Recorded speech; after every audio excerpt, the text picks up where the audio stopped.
Men tobora aqldan ozib borayotgan edim. Bu holat anchadan buyon sodir bo'lib kelmoqda. Siz menga ishonmaysiz, ammo buni sizga aytishim kerak. Men doim nimadir ish qilsam, ortimdan 20 soniyadan keyin o'zimni aksim shu ishni takrorlayotganini ko'raman. Birinchi marta bu hodisa ro'y berganida menga hech kim ishonmagan edi va hech kimga buni isbotlay olmas edim. Balki bu mening miyamda sodir bo'layotgan bo'lsa-chi, bilmayman, ammo bu juda qo'rqinchli edi. U menga zarar bera oladimi yo'qmi hech narsani bilmayman. Uni har doim ko'rardim, ya'ni o'zimni nima ish bajarsam, u ham 10-20 soniyadan keyin shu ishni takrorlar edi. Unga tegina olmasdim, aniqrog'i teginishga qo'rqardim.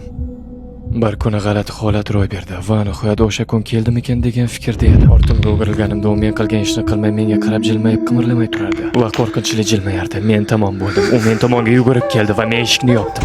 U eshikni ochishga harakat qilardi va birdan tinchidi. Shu payt eshik telefoni jiringladi. Men juda qo'rquvda edim va go'shakni ohistalik bilan ko'tardim.